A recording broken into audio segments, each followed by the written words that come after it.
아랍에미리트가 한국의 에너지와 방산, 조선 관련 기업에 사상 최대 규모의 해외 투자를 단행할 계획입니다. 현지를 방문한 재계 리더들의 발걸음이 빨라지는 가운데 증시에서 관련 기업의 주가는 업종별로 희비가 엇갈렸습니다. 우리금융지주가 금융당국의 라인펀드 제재에 대한 효력정지 가처분 신청에 나설 가능성에 무게가 실리고 있습니다. 우리금융 차기 회장 후보로는 이원덕 우리은행장과 정원재 전 우리카드 사장, 임종룡 전 금융위원장의 3파전이 예상됩니다. 이복형 금융감독원장이 건전한 시장 조성과 투자자 보호를 위해 가상자산에 대한 기율을 정립해 나가겠다고 밝혔습니다. 이에 따라 가상자산의 회계 정보 공시와 위험 측정 체계 구축이 먼저 추진됩니다.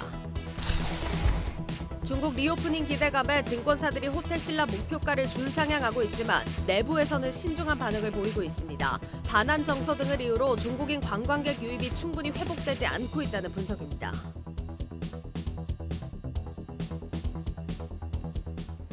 여러분 안녕하십니까? 대한민국 대표 경제 뉴스 뉴스플러스 시작합니다. 아랍에미리트로부터 40조 원 규모 투자를 약속받은 우리나라가 오늘도 경제 외교 행보를 이어갑니다. 윤석열 대통령은 우리 원전 수출 1호인 바라카 원전을 방문한 뒤 양국 기업인들이 모이는 비즈니스 포럼에 참석해 협력 비전을 제시할 예정입니다. 대통령실 임동진 기자 전화로 연결해 상황 들어봅니다. 임동진 기자. 네, 저는 용산 대통령실에 나와 있습니다. 네, 오늘 윤 대통령의 행보 어떤 의미가 있습니까? 먼저 윤석열 대통령은 현지 시간으로 오늘 오전 중동 최대 에너지 분야 행사인 아부다비 지속가능성 주간에서 기조연설을 했는데요. 탄소 중립을 위한 양국 간 연대와 청정에너지 협력 구상을 밝혔습니다. 윤 대통령은 이 자리에서 한국과 아랍에미리트의 특별 전략적 동반자 관계가 탄소 중립 분야까지 확대되면 국제사회에서 양국의 리더십이 더욱 커지고 경제적 협력 기회 역시 증대될 것이라고 말했습니다. 또한 재생에너지, 수소, 탄소 저장 포지 활용 등 청정에너지 협력까지 더해진다면 양국의 에너지 안보 강화는 물론 글로벌 에너지 시장의 안정성 제고에도 기여할 것이라고 강조했습니다. 이어 스마트시티 건설도 양국의 협력으로 시너지 효과를 높일 수 있다며 세계 곳곳에 지속 가능한 도시의 미래를 구현할 수 있을 것이라고 덧붙였습니다. 아랍에미리트는 2021년 중동 지역 최초로 탄소 중립을 선언하고 아부다비의 스마트시티인 마스다르를 건설하고 있습니다. 이어 윤 대통령은 바라카 원전에 방문합니다. 바라카 원전은 2009년 말 우리나라가 해외에 수주한 1호 원전으로 10여 년간 차질 없이 공사를 진행해 양국 신뢰의 상징으로 자리매김했습니다. 현지 관계자들을 격려하는 것은 물론 탈원전 정책 폐기 의지를 국제사회에 알리는 행보가 될 것으로 보입니다. 한 UAE 비즈니스 포럼에서는 양국 정부와 기업들이 다양한 분야의 협력 사업을 논의합니다. 윤 대통령은 이 포럼에 참석해 기업인들을 격려하고 경제협력 비전을 제시합니다. 앞서 정상회담에서 양해각서 13건이 체결됐는데 오늘 비즈니스 포럼 등을 통해 양국 정부와 민간 기업 간 MOU까지 최종적으로 40건이 넘는 MOU가 체결될 전망입니다. 대통령실에선 이번에 체결되는 양국 양해각서는 한국과 아랍에미리트가 함께 더 큰 미래로 나가게 하는 발판이 될 것으로 기대하고 있습니다. 네, 그럼 윤 대통령의 일정 앞으로 어떤 것들이 남아 있습니까? 내일은 두바이로 이동해 아랍에미리트 부통령과 면담하고요. 그 다음 날에는 다보스로 이동해 글로벌 CEO들과 오찬을 갖고 다보스 포럼에 참석합니다. 이후 취리 공과대학을 방문한 뒤 다음 날 귀국할 예정입니다. 지금까지 용산 대통령실에서 한국경제TV 임동진입니다. 아랍에미리트의 사상 최대 규모 투자 약속에도 오늘 관련주 주가는 흐름이 엇갈렸습니다. 수소 관련주는 강세를 보인 반면 원전과 방산주는 하락했는데 증권업계에서는 중장기적인 관점에서 접근하라고 조언합니다. 이어서 박찬유 기자입니다. 아랍에미리트가 국부펀드를 통해 국내 기업에 투자하는 금액은 약 38조 원. 이번 정상회담에서 서명식이 진행된 양해각서만 13건에 달합니다. 그러나 대규모 자금 유입 소식에도 수소를 제외한 대부분의 관련주들은 부진한 모습을 보였습니다. 대표적인 UAE 순방 수혜주로 꼽히는 수소 관련주는 평균 0.7% 오르며 코스피 지수 상승률을 웃돌았습니다. 반면 원전주는 1%대, 방산주는 2% 넘게 하락했습니다. 증시에서 오랜 기간 소외를 받았던 수소업종과는 달리 원전과 방산업종은 윤석열 대통령 UAE 순방 기대감이 주가에 선반영돼 차익 실현 물량이 나왔다는 것이 증권업계의 중론입니다. 방산이나 원전 관련된 종목들은 상대적으로 좀 많이 올라갔던 경향이 있었던 섹터였고요. 시장에서 이미 예견됐던 부분이 있어가지고 뉴스가 뜨니까 팔자 이런 분위기가 만들어진 거고 수소는 완전히 빠져 있었던 상태잖아요. 가메리트까지 포함시키다 보니까 반등이 나왔던 그런 형국이었어요.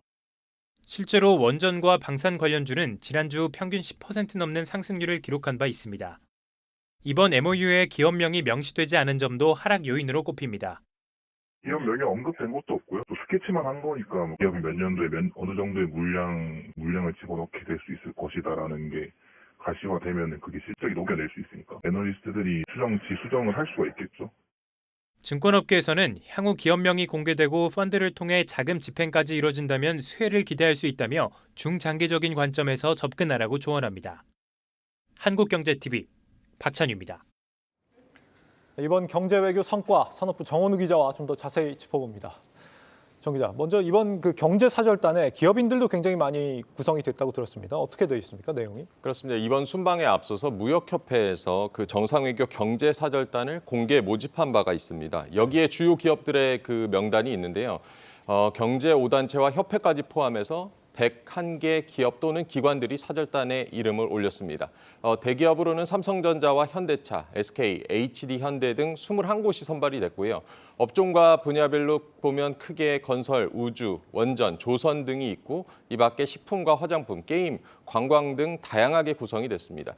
UAE의 관심 분야를 고려해 볼 때 아무래도 건설과 원전, 우주 기업 등에 주목을 해볼 필요가 있습니다. 건설과 원전, 우주 관련 산업에 주목을 해볼 필요가 있다. 자, 먼저 원전 같은 경우는 바라카 원전을 우리나라가 UAE에 수출을 하면서 이미 좀 협력이 잘 이루어지고 있는 분야라고 볼 수 있겠죠? 그렇습니다. 사실 UAE와 우리나라의 그 교역 규모가 굉장히 크지는 않습니다. 네. 큰 교역 상대국은 아닌데요.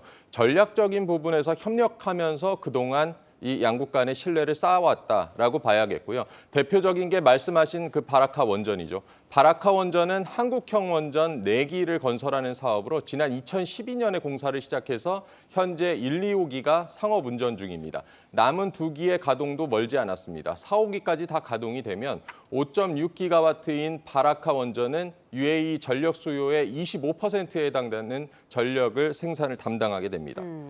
앞서 빈살만 사우디 왕세자가 방한했을 때도 그랬지만 이렇게 중동 국가들이 원전에 관심이 큰 이유는 뭐라고 봐야겠습니까? 중동 국가들 같은 경우에는 이런 미래의 석유 고갈과 그리고 탈탄소를 대비해서 원전과 태양광, 풍력 이런 비탄소 에너지원에 투자를 늘리고 있습니다. 네. 말씀드린 바라카 원전은 중동 최초의 원전이기도 합니다. 석유로 먹고 살아온 중동 국가들에게는 이 탈탄소라는 상징적인 의미가 있는 게 바로 바라카 원전이고요.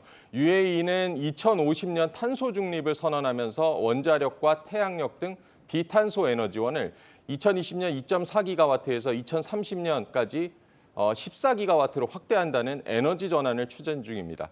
그래서 이번에 앞서 말씀드린 이번 경제사절단에 보면 한전이나 한수원, 두산에너빌리티, 현대건설, 삼성물산 등 이 원전 관련 기업들이 다수가 포함이 됐습니다. 2.4기가와트에서 14기가와트, 거의 한 6배 이상 늘어나는 수준으로 보이는데 에너지 전환 목표가 상당히 좀 과감한 것 같습니다.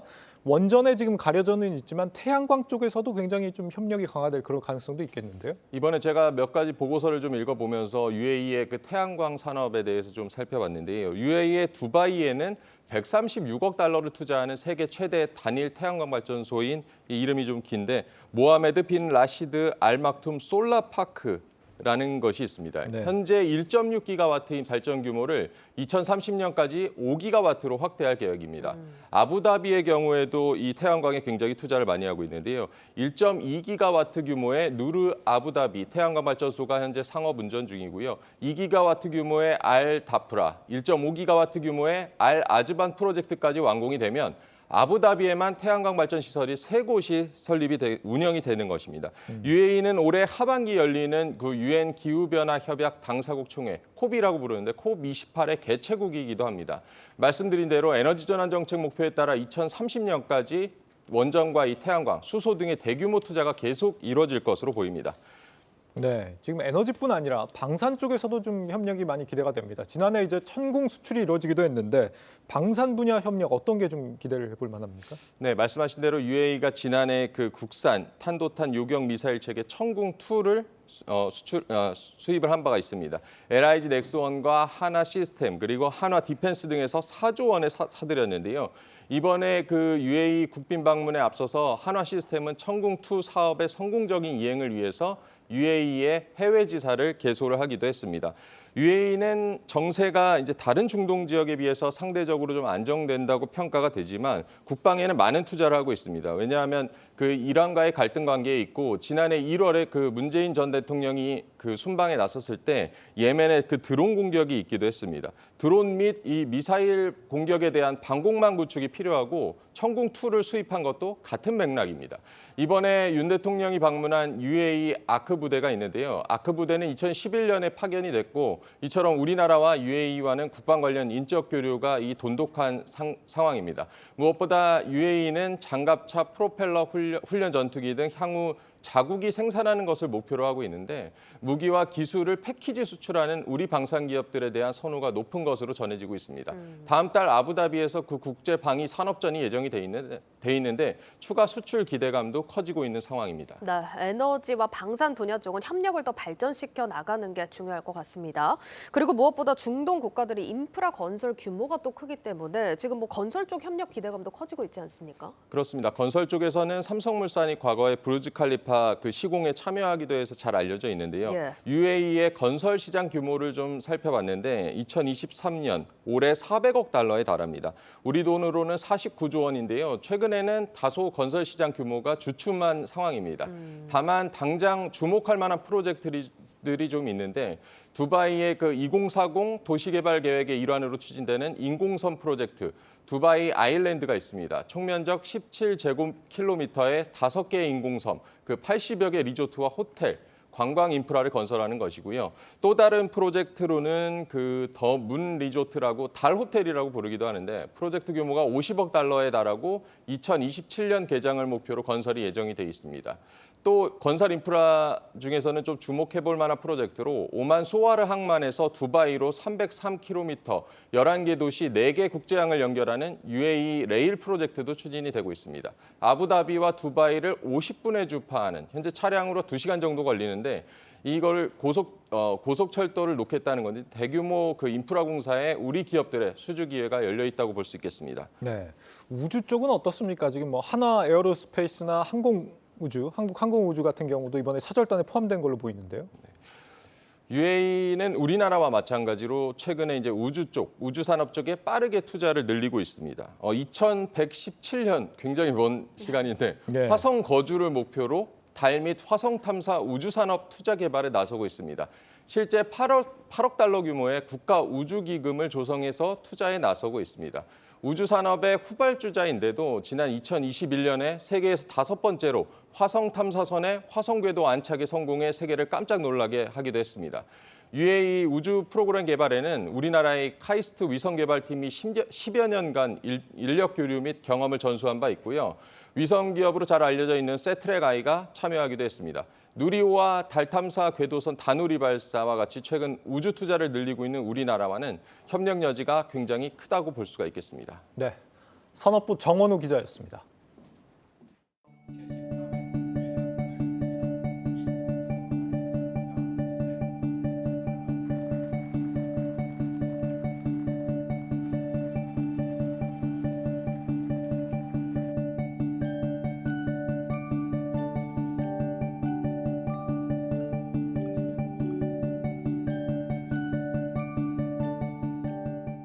유일한 상을 받게 돼서 영광스럽고 더더욱 분발해서 제가 감염병 전문가로서 또 사회와 국가에 공헌하고 이 코로나 팬데믹을 슬기롭게 헤쳐나갈 수 있도록 국민들이 좀 더 안심할 수 있도록 과학소통 전문가로서 역할을 더 열심히 하라는 향후에도 우리나라에서 유일한 박사님과 같은 그런 삶을 사시는 분들을 각 분야에서 경연으로 선정을 해서 국가 발전에 많은 기여를 하고 또 국민에게 헌신하는 그런 삶을 사는 분들을 모시고 우리의 그 표상으로 삼는 그런 상의 의미가 있습니다.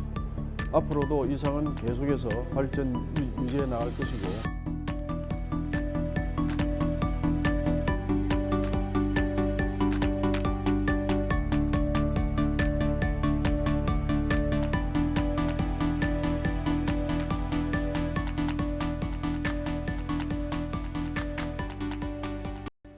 네, 증시 프리즘 배성재 기자와 함께합니다.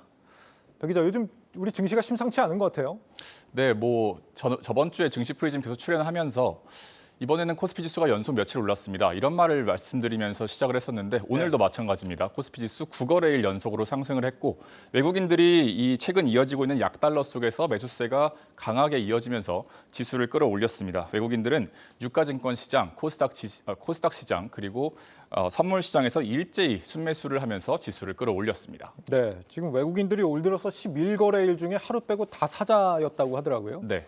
오늘로 이제 순매수가 외국인들 올 들어서 3조 원을 돌파했다라고 하는데 아직도 좀 덜 들어왔다 이런 평가들이 있습니다. 코스피 외국인 지분율이 이제 지난해 말에 30.8%, 현재 이제 31.5%까지 올라왔는데 이게 10년 평균이 34.5%니까 이제 추가 유입 기대가 여전히 좀 남아 있다 이렇게 보는 시각이 많은 것 같고요. 그렇습니다. 이런 배경에는 역시 이제 통화 긴축이 끝물이다 이런 인식이 작용하고 있는 걸로 보이죠. 네, 총 3가지 정도의 이유를 들어서 지금 이 현상을 좀 설명해 볼 수가 있겠습니다. 네. 첫 번째는 한국은행의 이 통화 정책 결정문이 일종의 좀 변화가 있었습니다. 당분간 금리 인상을 기조를 유지한다. 이것이 11월 달의 문구였는데 이번 달에는 긴축 기조를 유지한다로 바뀌었습니다. 어느 정도 좀 한 걸음 뒤로 물러선 느낌 그리고 어느 정도 좀 긴축을 완화하지 않을까라는 기대감을 갖게 하는 문구라고 할 수 있겠습니다. 두 번째는 세계의 3분의 1이 침체된다라고 했던 IMF 총재의 말을 떠올려 볼 수 있겠습니다.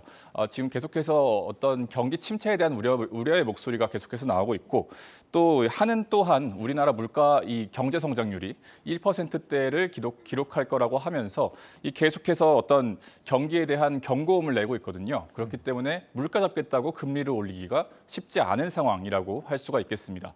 마지막은 미국의 CPI인데 말씀드렸던 대로 이 12월 CPI가 6.5%, 이것이 14개월 만에 가장 낮은 수준입니다.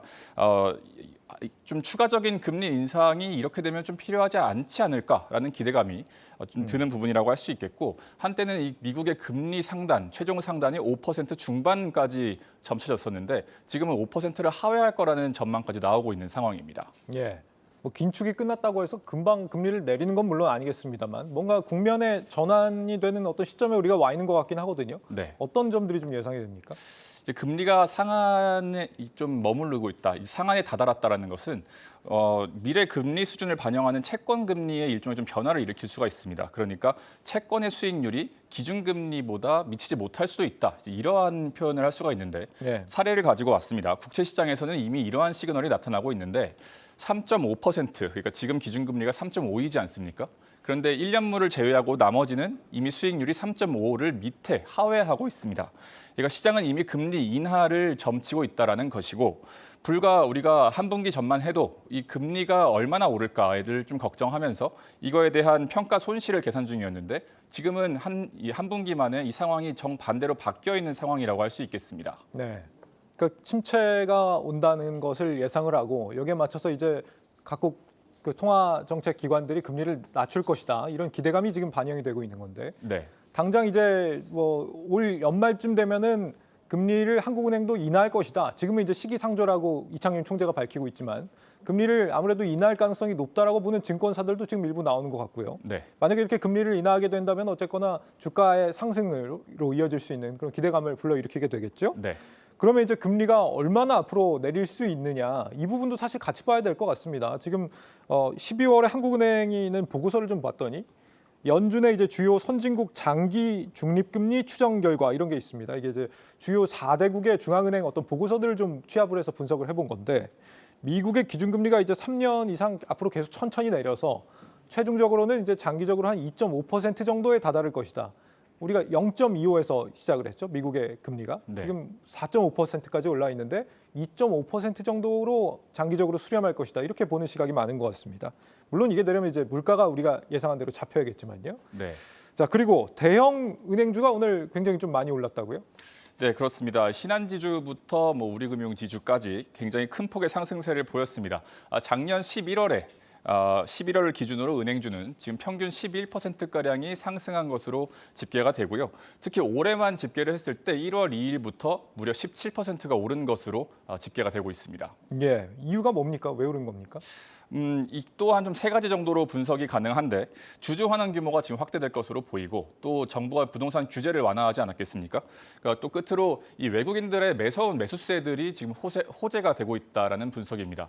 금융지주들은 환원 정책을 꾸준히 강화하는 추세인데다가 또 최근에 행동주의 펀드, 온라인 파트너스 등이 주주 환원 캠페인을 펼칠 이것이 좀 겹쳤다고 볼 수가 있겠습니다. 또 말씀드린 대로 부동산 규제 완화는 제출 수요를 좀 끌어올려서 은행 실적이 개선될 것이라는 기대를 낳고 있습니다. 네, 오늘 외국인들 우리 시장 많이 들어왔다고 했는데 특히 은행주를 좀 많이 산 것 같습니다. 이건 어떤 이유로 점쳐집니까? 배당 수익도 많은 데다가 또 이 환율도 지금 낮아진 상황 때문이라고 풀이가 되는데 미국 이 연준 긴축 완화 기대로 달러화가 약세로 전환이 됐죠. 외국인 입장에서는 달러가 약세일 때, 그러니까 원화 가치가 상승할 때 달러를 팔고 원화를 사들여야 환차익을 누릴 수가 있습니다. 최근 외국인 매수세가 매서운 이유기도 하고 참고로 원달러 환율은 오늘도 6원 가까이 떨어지면서 9개월 연속으로 지금 상승세를 보이고 있습니다. 9개월 만에 가장 낮은 수준을 기록하고 있고 오늘 1235원을 기록했습니다. 예, 금융주 기대감 굉장히 높은 상황인데 지금 들어가도 늦지 않았나 이런 생각도 듭니다. 어떻습니까? 이 증권가에서는 주주 환원도 상당히 중요하지만 이 주주 환원에 대한 확실성에 좀 주목을 하라 이런 조언이 나오고 있습니다. 삼성증권에서는 KB나 신한 그리고 하나 금융지주 같은 대형 금융지주들의 주목을 해볼 필요가 있다라고 이야기를 하고 있고 예. 이들은 뭐 M&A 같은 것들을 이미 뭐 많이 자회사들을 갖고 있기 때문에 M&A에 대한 리스크도 크지 않고 또 기존의 주주 환원 등을 실제로 이행을 해왔다면서 이러한 대형 금융지주들에 주목할 것을 조언을 했습니다. 네, 은행들의 수익성 통제에 들어간 당국인데 과연 이 배당은 마음대로 할 수 있게 해줄까 좀 궁금해지는 대목이긴 하네요. 자, 끝으로 내일 일정 좀 짚어볼까요? 네, 내일 서울 둔촌주공, 강동구 둔촌주공 일반 계약의 마감일이 다가오고 있습니다. 이 서울 최대 재건축 단지잖아요. 이 앞으로 재건축 혹은 부동산 시장의 어떤 가늠자 역할을 할 것으로 보이고 또 정부가 최근에 부동산 규제 완화책을 내놨기 때문에 어느 정도 좀 계약이 좀 잘 되지 않을까 이런 기대감이 나오고 있습니다. 네. 또 이 8개월 동안 해외 도피 생활을 이어오다가 최근에 태국에서 붙잡힌 김성태 쌍방울 전 회장이 내일 귀국을 합니다. 이 김 전 회장의 향방에 따라서 주가 향방도 계속해서 요동을 쳐왔거든요. 상당히 화제를 모을 것으로 보이고 내일 실내 마스크 착용 의무 논의가 시작됩니다. 국가감염병 위기 대응 자문위원회는 내일 회의를 열고 이 마스크 착용 여부에 대해서 회의할 예정이라고 밝혔습니다. 네, 증시 프리즘 배성재 기자였습니다.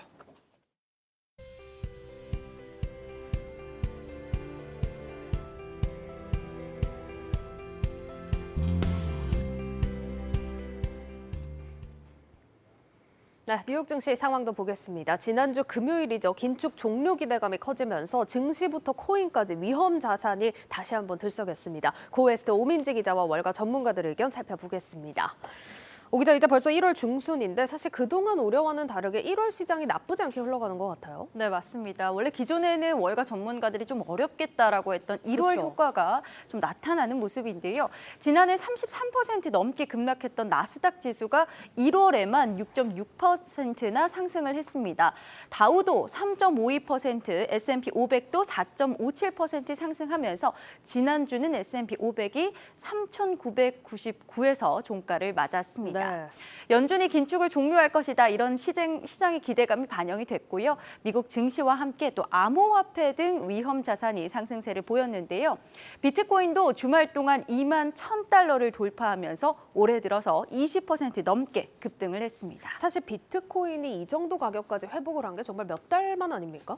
네, 이 비트코인은 지난해 11월이죠. 글로벌 가상자산 거래소인 FTX 사태로 인해서 급락했고요. 약 2개월 만에 2만 달러 수준을 회복을 했습니다. 네. 긴축의 마침표를 기대하는 이 투자자들이 가상자산 투자로 이제는 또 눈을 돌린 거죠. 골드머니닷컴의 창업자이자 또 투자 레터를 계속 발간하고 있는 제임스 터크는요. 이 비트코인이 가상자산의 겨울이었던 약세장에서 살아남았다라면서 이제는 바닥을 다졌다고 발언했습니다. 미국의 헤지펀드인 스카이브리지 캐피털 CEO의 앤서니 스카라무치도요.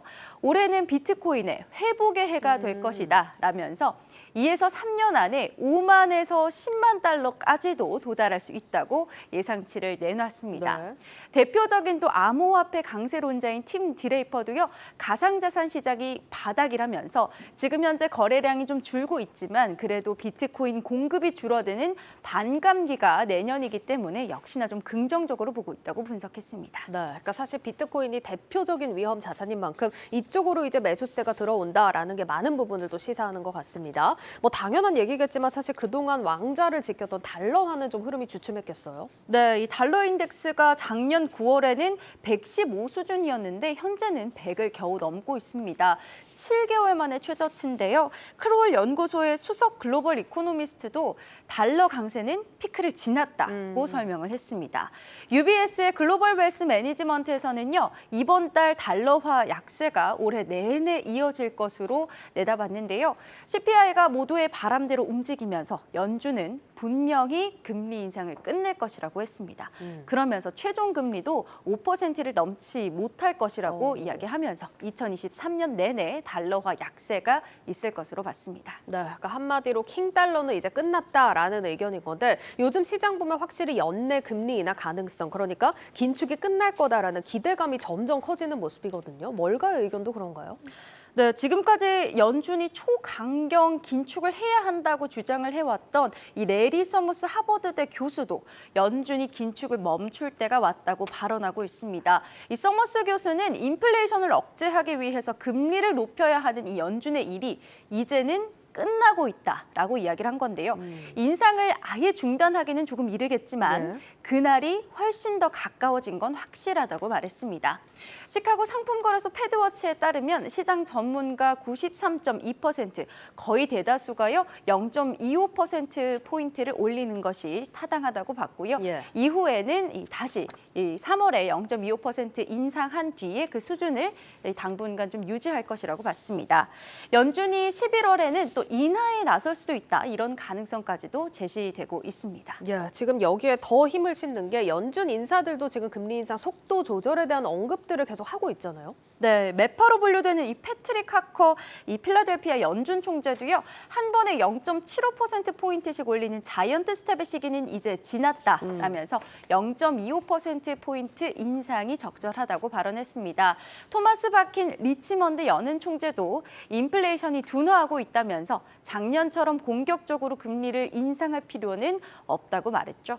월가의 채권 왕이라고도 불리던 제프리 건들락, 이 더블라인 캐피털의 CEO는요. 미국 2년물 국채 금리가 4%를 밑돌면 연준이 피봇, 즉 정책을 전환할 것이라고 전망했습니다.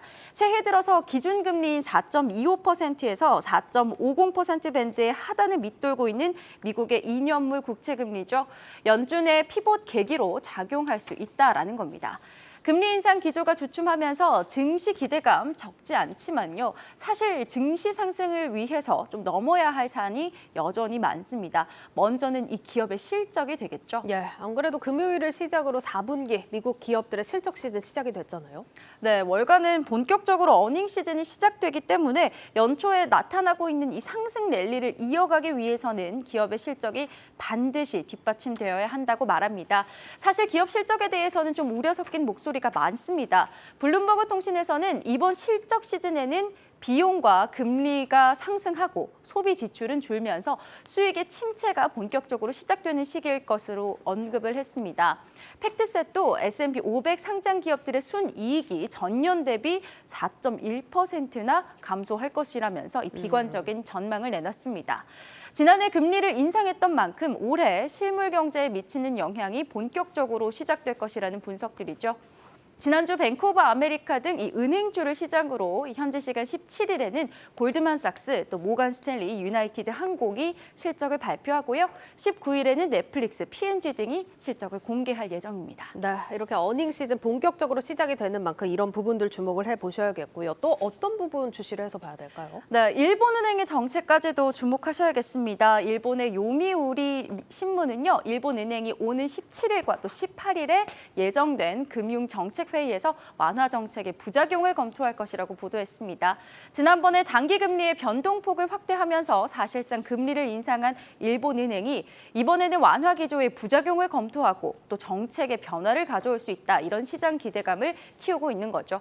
이 보도 이후 일본 국채 장기물 수익률이 일제히 급등하고 엔화 가치도 올랐는데요. 이 대표적인 안전자산으로 불리는 엔화 가치를 좌우하는 변수인 만큼 주목하셔야겠습니다. 알겠습니다. 자, 이번 주는 뉴욕 증시가 마틴 루터킹 데이로 한 주를 하루 늦게 시작합니다. 이번 주 기업 실적과 인플레이션 수치 그리고 연준 인사들의 발언이 예정돼 있고 다보스 포럼도 또 스위스에서 열리는 만큼 같이 체크를 하시면 좋을 것 같습니다. 고웨스트 오민지 기자였습니다.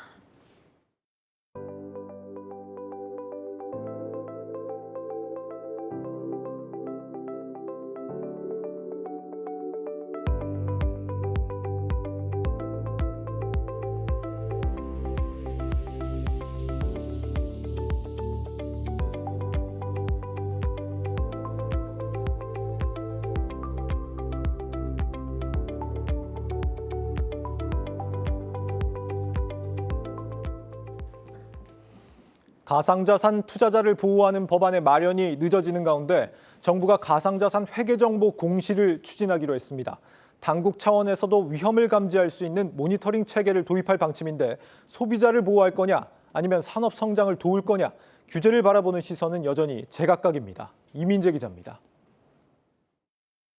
가상자산 시장과에서 잇따라 발생한 사고들로 인해서 건전한 시장 조성과 투자자 보호를 위한 규율체계 마련에 주력할 수밖에 없었던 상황이 금감원이 나선 이유는 가상자산이 금융시장에 미칠 파급력 때문입니다. 지난해 말 국내 금융사가 보유한 가상자산은 777억 원. 국내 가상자산 시가총액의 0.4% 수준에 불과해 금융시장에 단기적으로 미칠 영향은 미미한 것으로 평가되지만 중장기적으로는 다릅니다. 실제로 코로나19 팬데믹 이후 가상자산과 국내 증시의 가격 동조화가 갈수록 심해지는 모습입니다. 일부 인터넷 전문 은행의 경우에 가상자산 투자를 목적으로 예치한 고객 비중이 전체 예치금 규모의 작년 3월 기준으로 49%, 상당히 많습니다. 뱅크런이 나올 수 있는 심각한 상황이 초래할 수 있다는 것입니다. 당국은 단기적으로 자금 세탁과 상장기업 ICO 분야에서, 중장기적으로는 디지털 자산 서비스, 금융사 참여 확대 등이 변수가 될 것으로 내다봤습니다. 스테이블 코인과 CBDC가 은행 예금을 대체하는 시기가 올 경우 위험은 더 커질 수 있습니다. 이렇다 보니 미국에서 책임 있는 금융혁신 법안, 디지털 상품 소비자 보호법 등의 법안이 발의되고 규제가 어느 해보다 강하게 진행되는 가운데 국내에서도 규제 필요성이 커지고 있습니다. 다만 규제의 눈높이는 아직까지 저마다 다릅니다. 혁신을 가로막지 않는다라는 명제에는 충분히 동의를 합니다. 그런데 과연 규제기관의 역할이 소비자를 보호하고 안정되고 형평성 있는 공정한 경쟁을 할 수 있는 환경을 조성을 해주는 건지 아니면은 혁신을 진행하는 것인지에 대해서 저희가 좀 고민을 해봐야 된다고 생각을 하거든요. 당국은 일단 모니터링 등을 시작으로 규제 수위를 높이는 데 집중하고 있습니다. 회계기준 정립을 통해서 일단 회계정보의 공시를 유도하는 것이 우리 시장의 아주 기초적인 작동 원리를 마련하기 위한 일단 우선적으로 착안하여 이제. 당국은 또 이르면 이달 내 금융규제 혁신회의를 통해 증권형 토큰 증권성 판단 가이드라인을 내놓을 예정입니다. 한국경제TV 이민재입니다. 우리금융지주가 금융당국의 라인펀드 제재에 대해 법인 차원의 효력정지 가처분 신청을 검토하고 있습니다. 손태승 회장 개인에 대한 징계 취소 가처분 신청은 쉽지 않아 보이는데 때문에 차기 회장에는 손 회장이 빠진 이원덕 현 우리은행장과 정원재 전 우리카드 사장 그리고 임종룡 전 금융위원장의 3파전이 예상됩니다. 신용훈 기자입니다. 라인펀드 사태와 맞물려 차일피일 미뤄져 왔던 우리은행의 차기 회장 선임 절차. 오는 18일 우리금융 회장 추천위원회는 라인펀드 제재 관련 가처분 신청과 함께 차기 회장 후보군에 대한 1차 리스트를 확정 지을 것으로 보입니다. 금융위는 지난해 11월 우리은행의 라인펀드 사태와 관련해 신규 판매 3개월 정지와 과태료 76억 원을 부과한 바 있습니다. 우리금융지주는 이에 대해 법인 차원에서 소송을 내는 방안을 검토하고 있습니다. 다만 손태승 우리금융지주 회장이 개인 징계건에 대해서 소송을 진행할지는 미지수입니다. 금융권에선 손 회장이 기관 제재에 대한 부담감이 있는 상황에서 개인 징계권에 대한 가처분 신청을 내는 것은 적지 않은 부담이 될 것으로 보고 있습니다. 특히 신한금융지주와 농협금융지주도 연임 가능성이 높았던 수장들마저 대거 교체된 사례를 미뤄볼 때 손 회장의 차기 회장 도전은 더욱 어려워질 것으로 전망됩니다. 금융권의 시각대로 우리금융이 기관 제재에 대한 소송만 진행한다고 가정했을 때 차기 회장으로 유력하게 거론되는 인물은 3명. 현직 가운데는 현 행장인 이원덕 행장이 유력한 후보로 떠오르고 있고 이전 우리금융 인사 중에서는 정원재 전 우리카드 사장이 꼽힙니다. 또 외부 인사 중에는 임종용 전 금융위원장도 물망에 오르고 있습니다. 이원덕 현 우리은행장은 금융지주 완전 민영화에 큰 공을 세운 인물로 지난해 3월 행장직에 오른 뒤 만년 4위였던 실적을 3위로 견인한 인물입니다. 또 우리 금융의 대표 플랫폼인 우리원뱅킹을 구축하는 등 디지털 사업에도 적지 않은 성과를 냈습니다. 정원재 전 우리카드 사장은 천안상고를 나와 한일은행에 입행한 후 우리은행에서 수석 부행장급인 영업지원 부문장까지 올랐던 입지전적인 인물입니다. 내부 통제와 영업력을 두루 갖춘 인물로 건전성 강화와 취약계층 보호 등 금융권 기본기를 잘 다져온 인물로 평가받고 있습니다.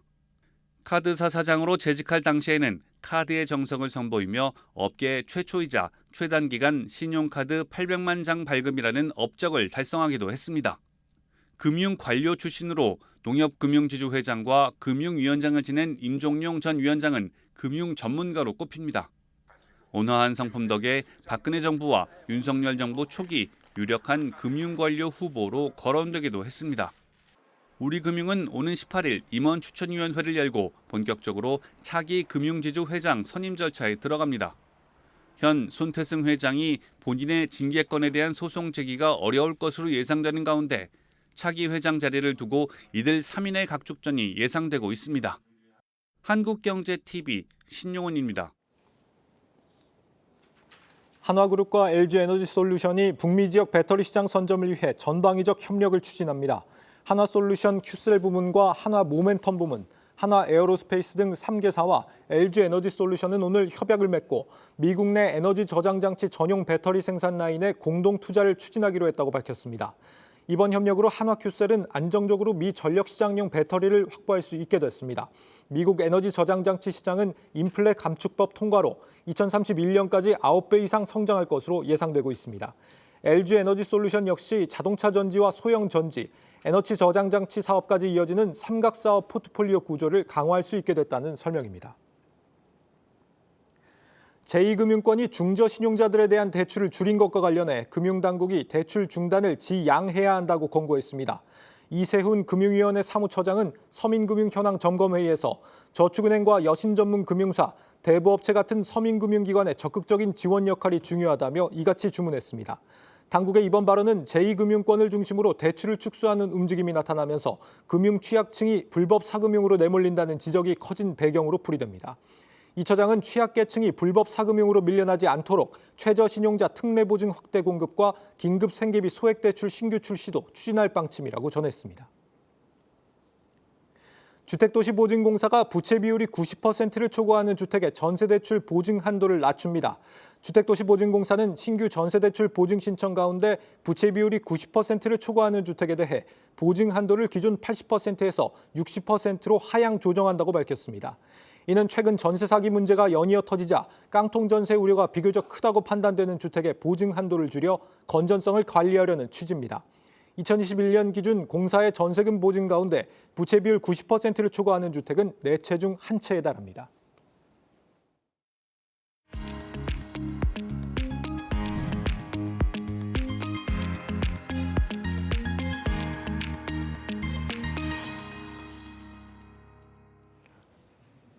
네이버가 최근 C2C 시장 확대에 공을 많이 들이고 있습니다. 쉽게 중고 거래 플랫폼으로 좀 이해를 할 수 있을 것 같은데 최근 포시마크 조기 인수 완료에 이어서 지난주에는 스페인 왈라팝에도 추가 투자를 하면서 최대 주주에 등극을 했습니다. 네이버 어떤 전략인지 IT바이오부 신동호 기자와 함께 짚어보도록 하겠습니다.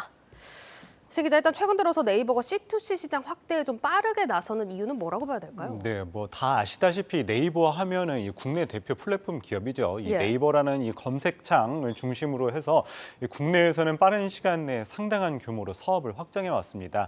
하지만 이 해외로 눈을 돌려보면은 아쉬운 점이 많은 것이 사실입니다. 그렇기 때문에 이 내수 기업이라는 꼬리표를 달아왔는데요. 이 네이버가 그 한계를 극복하기 위해서 글로벌로 진출해야 하는데 그 분야를 이제 개인 간 거래 C2C 시장으로 정한 겁니다. 그러니까 뭐 그런 전략은 좋긴 한데 지금 나오는 분석들 보면은 이 분야가 유망하긴 하지만 실제 실적이 나는 곳이 거의 없다라고 하던데 왜 이 분야에 이렇게 진출을 하려는 네, 거예요? 맞습니다. 혹시 뭐 중고거래 해보셨나요? 저는 안 해봤습니다. 당근마켓도 혹시 안 해보셨나요? 당근마켓 해봤습니다. 네, 뭐 당근마켓과 같은 거라고 할 수 있습니다. 뭐 아직까지 뭐 국내에서는 이 중고거래 플랫폼이 상당히 뭐 인기가 있고 활발하게 이루어졌지만 그쵸. 이 글로벌 C2C 시장에서는 아직 활성화되지 않은 것이 사실입니다.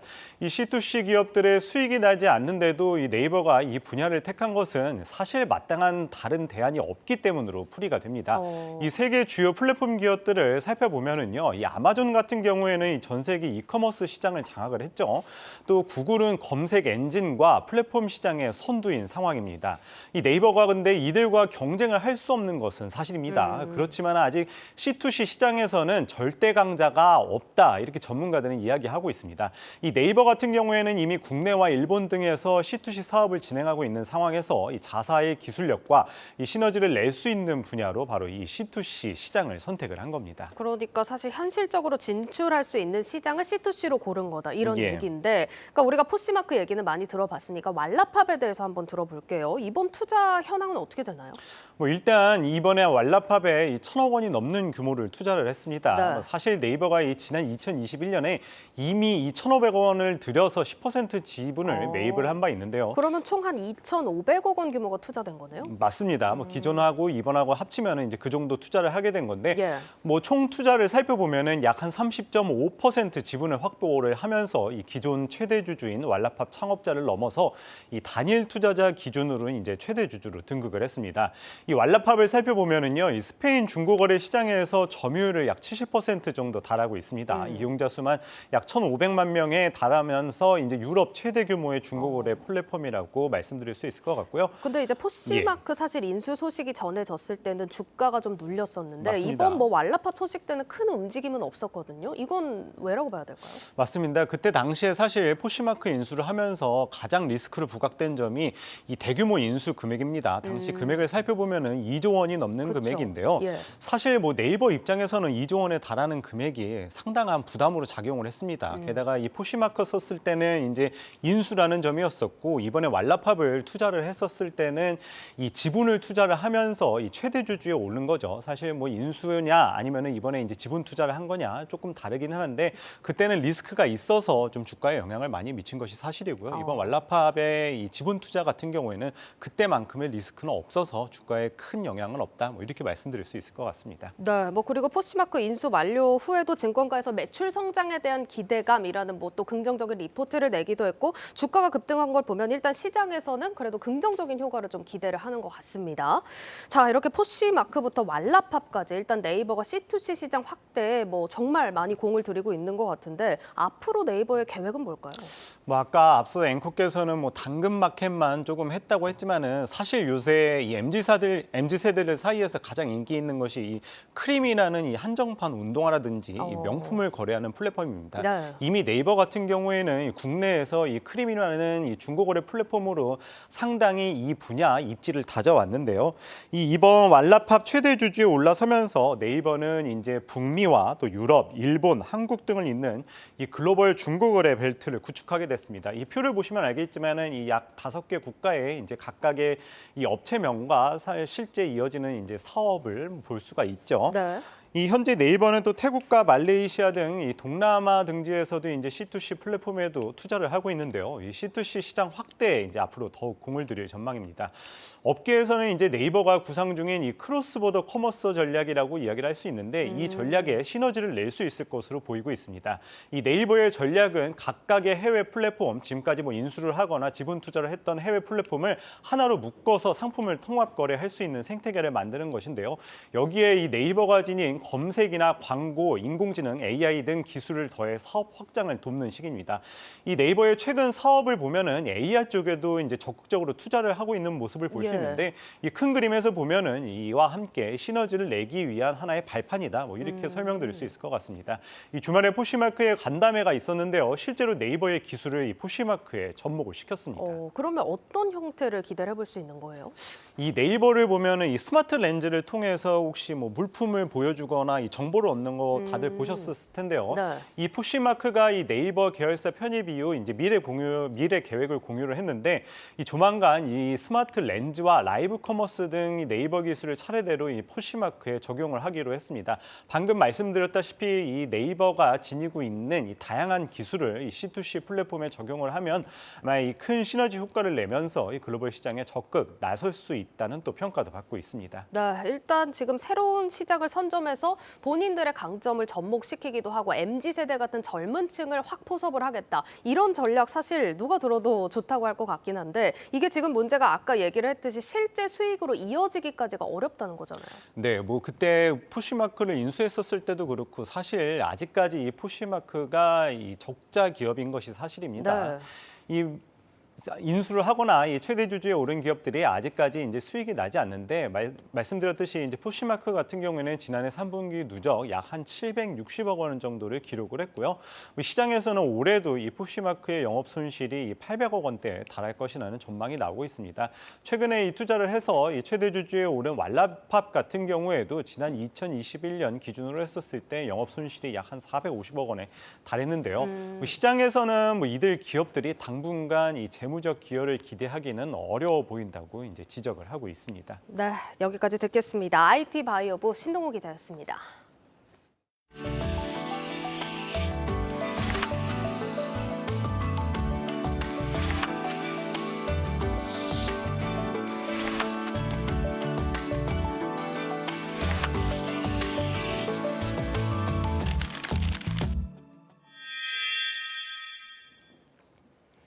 네, 기업인 이슈 두 번째는 호텔신라 소식입니다. 요즘 증권가 호평도 이어지고 주가도 잘 가면서 관심 가지시는 분들 많을 것 같은데 정작 호텔신라 내부에서는 신중론도 만만치 않게 나오고 있다고 합니다. 이 내용은 유통산업부 김예원 기자와 함께 살펴보겠습니다. 김 기자, 사실 증권사들이 목표가를 상향 조정하고 주가도 사실 이에 따라서 많이 올라가지 않았습니까? 네, 맞습니다. 증권가가 최근 중국 리오프닝 수혜주라며 호텔신라 목표 주가를 잇따라 좀 상향 조정하고 나섰는데요. 네. 최근 2개월간 호텔신라 보고서를 발간한 증권사 8곳이 목표 주가를 끌어올렸습니다. 이런 호평 작게는 8%에서 많게는 27.7%까지 좀 목표 주가를 올렸는데요. 이런 호평 속에 주가도 최근 2달간 30% 넘게 올랐습니다. 지난 9일에는 52주 신고가를 경신하기도 했습니다. 근데 사실 이런 기대가 중국인들이 이제 돌아올 거다. 이런 기대감이 반영이 됐던 거잖아요. 네, 맞습니다. 증권사들의 그런 긍정적인 전망은 지난달 중국이 제로 코로나 정책에서 이제 위드 코로나 정책으로 전환하겠다라고 발표한 시점을 전후로 좀 쏟아졌는데요. 한국인을 찾는 중국인 관광객들이 좀 필연적으로 늘 수밖에 없다, 이런 분석이었는데요. 하지만 호텔신라 내부에선 최근 이 같은 전망에 대해 너무 앞서 나간 측면이 좀 있다. 부담스럽다는 좀 조심스러운 반응을 좀 보이고 있습니다. 그러니까 너무 앞서 나갔다라는 측면은 실적 회복 속도에 비해서 기대감이 너무 빨랐다, 이런 얘기일까요? 네, 게다가 이제 증권사들의 이런 장밋빛 전망은 중국의 보복 조치가 있기 이전에 나온 것들이기 때문인데요. 네. 한중 관계 경색이라는 변수는 사실상 포함되지 않은 분석인 것입니다. 이미 리오프닝 기대감으로 주가가 30% 이상 오른 상황에서 주가가 더 오르기 위해서는 실적 개선이 좀 뒷받침이 돼야 할 텐데요. 현재 국면을 보면 단기간에 실적 개선이 이뤄지기는 좀 쉽지 않아 보인다는 게 호텔신라 내부의 좀 고민이라고 볼 수 있습니다. 지금 이런 게 사실 면세 사업에 맞춰진 평가인 건 아는데 그래도 사실 호텔 사업도 있으니까 호텔 부문에서 이런 것들을 좀 상쇄할 수 있지 않을까 하는 기대감도 가져볼 수 있을 것 같은데 어려울까요? 네, 호텔신라 매출은 이제 면세점과 호텔 레저 이렇게 두 부분에서 나오는데요. 문제는 이제 매출 비중이 면세점에 지나치게 좀 쏠려 있다는 것입니다. 어느 정도 됩니까? 지난해 3분기 실적을 좀 보면 알 수 있는데 매출 비중이 대략 면세점이 88%, 호텔이 12% 수준입니다. 그런데 영업이익을 보면 면세점은 6억 원, 호텔 레저는 260억 원 수준입니다. 4분기도 좀 비슷한 흐름일 걸로 예상이 되는데요. 네. 면세 사업은 좀 남는 게 없는 장사를 좀 하고 있는 셈입니다. 비중에 비해서 너무 낮긴 하네요. 네. 그러니까 면세 사업이 이렇게 된 게 사실상 코로나 때 여파가 이어지는 거잖아요. 네, 맞습니다. 면세점에만 의존하는 수익... 잠시만요. 예. 코로나19로 외국인의 국내 관광이 좀 막히면서 면세점 매출이 대부분이 이제 따이궁으로부터 발생을 했습니다. 네. 따이궁은 중국에서 인기가 좋은 의류나 화장품 등을 대량으로 구매하는 보따리 상을 칭하는데요. 이 따이궁을 얼마나 유치하느냐가 곧 매출을 좌우했기 때문에 수수료 경쟁도 심해졌습니다. 증권가에선 지난해 4분기 알선 수수료율을 47% 정도로 추정했습니다. 수수료가 47%면 거의 매출의 절반이라는 얘기 아니에요? 네, 맞습니다. 코로나 이전이 2019년과 비교를 해봐도 6배가 높아진 수준이고요. 코로나 유행이 극심했던 2021년과 비교해봐도 20%포인트 가까이 오르는 등 지금도 아주 높은 수준을 좀 유지하고 있는 것으로 보입니다. 예, 그러니까 요약을 해보면 중국의 보복 조치로 일단 면세점 업계가 결국에는 또 매출 유지를 위해서 높은 수수료를 줘가면서 따이궁에 의존하는 비즈니스를 계속해서 영위를 할 수밖에 없다 이런 얘기인데 이렇게 되면 실적 개선 시점은 더 늦춰질 수밖에 없다 이런 분석이잖아요. 네, 맞습니다. 여기에 호텔 신라가 좀 어찌할 수 없는 한국과 중국의 외교 관계도 좀 얽혀 있기 때문에 적극적으로 나서서 고객 유치를 하기도 좀 힘든 상황이고요. 중국의 반한 감정도 더욱더 심해지고 있는 상황입니다. 또 코로나를 거치면서 중국 면세점과 중국 현지 화장품 브랜드들도 한국의 대체제로 상당히 성장을 했기 때문에 이 역시도 좀 면세업계로선 어려운 숙제가 될 것 같습니다. 네, 지금 뭐 경영 환경 자체가 녹록지 않다라는 건 이해가 되지만 일단 돌파구 마련이 좀 필요해 보이긴 합니다. 어떤 계획일까요? 네, 면세점에만 의존하는 좀 수익 포트폴리오를 다변화하기 위한 노력을 좀 꽤 하고 있는데요. 예. 대표적인 것이 로레알과 사모펀드 한국과 손잡고 지난해 시작한 화장품 사업입니다. 럭셔리 화장품이다 보니 호텔 면세 사업과 시너지가 좀 클 것이라는 판단을 했다는 건데요. 업계에서는 뷰티 시장이 워낙 경쟁이 좀 치열해서 안착할지도 좀 지켜봐야 하겠지만 안착한다 해도 유의미한 실적을 내는 사업으로 성장하려면 시간이 꽤 필요할 것이다 이런 진단을 내놓고 있습니다. 호텔 신라는 현재 내국인 대상의 프로모션을 선보이고 있고 오늘은 오프라인 매장을 좀 대대적으로 세 단장했다는 소식을 전했는데요. 그러면서 해외 단체 관광객, 내국인 관광객들의 방문이 점차 증가할 것으로 기대하고 있다고 밝혔습니다. 아무래도 동남아 단체 관광객을 좀 타깃으로 한 것으로 풀이가 됩니다. 이래저래 이제 면세점 사업에서 승부를 걸 수밖에 없는 호텔 신라의 고민이 좀 담겨 있다 이런 해석이 나옵니다. 네, 잘 들었습니다. 유통산업부 김예원 기자였습니다.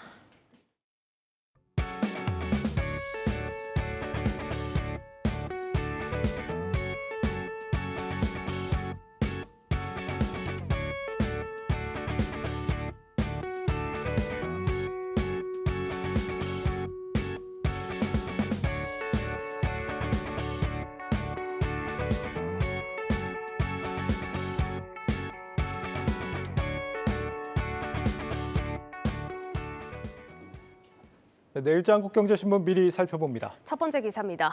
기아가 화성에 짓기로 한 전기차 신공장이 물량과 고용 인원을 둘러싼 노사 진통 끝에 극적으로 타결됐다는 기사입니다. 공장 생산 능력은 회사 계획대로 연 10만 대 착공으로 가닥을 잡았지만 앞으로 중장기 판매 상황과 제조 경쟁력을 판단해 2단계로 20만 대 규모로 구축한다고 못 박았다고 합니다. 고용 인원도 당초 37% 이상 줄이려던 회사 측 계획과 달리 공장별 578명을 이제 900명 가까이로 오히려 늘리기로 했다고 합니다. 전기차 시대 고용에 대해 첫 합의를 이룬 것이긴 하지만 오히려 늘어난 인원이 향후 경쟁력에 발목을 잡을 수 있다는 우려가 나온다는 기사입니다. 다음으로 삼성전자가 강신봉 전 요기요 대표를 온라인 세일즈 담당 부사장으로 영입하는 등 S급 인재 확보를 가속화하고 있다는 기사입니다. 삼성전자는 최근 강 부사장을 신설 조직인 글로벌 마케팅실 D2C 센터장으로 임명했습니다.